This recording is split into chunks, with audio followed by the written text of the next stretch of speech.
রমজান মাসের জন্য আমার কাছে মনে হলো এটা এখানে বেশি মানানসই হবে।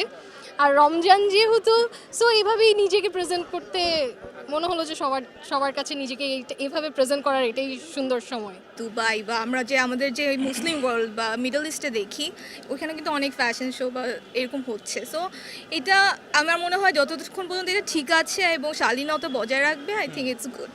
অ্যান্ড এটা মানে বর্তমান যুগটা হচ্ছে গ্লোবালাইজেশনের যুগ, মানে the whole world is becoming global village right now. So হ্যাঁ, আমরা একটা কালচারের সাথে পরিচিত হইতেই পারি, so I don't think it's a very big deal. Until unless এটা শালীনতা মেনটেন করছে, and I think it's a very good thing.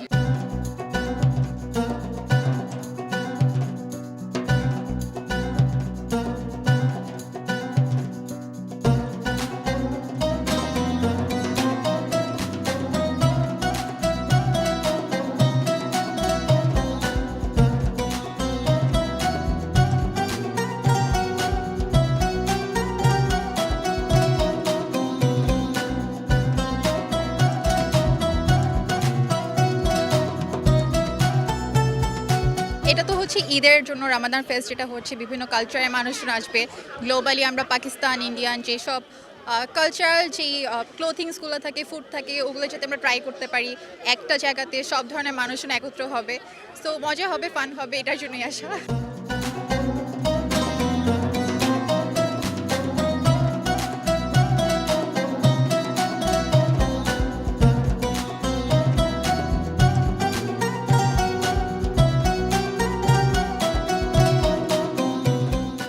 সবচেয়ে ভালো লেগেছে আমার এই উট, খেজুর গাছ দিয়ে বেদুইনদের একটা অ্যারাবিয়ান একটা অ্যাটমসফিয়ার তৈরি হয়েছে। এটা খুবই সুন্দর লাগলো। আমাদের মুসলিম যে ব্রাদারহুড, এটার উপরে তো কোনো কমিউনিটি নাই।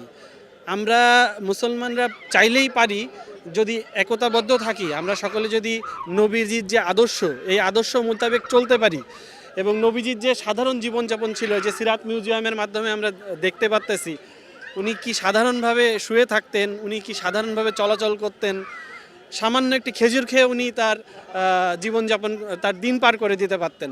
কিন্তু আমরা লোভের বশবর্তী হয়ে হোক বা নিজেদের ক্ষমতার দাম্ভিকতা থেকে হোক, অহংকার থেকে হোক, আমরা এই মুসলিম আদর্শ থেকে দূরে সরে যাচ্ছি।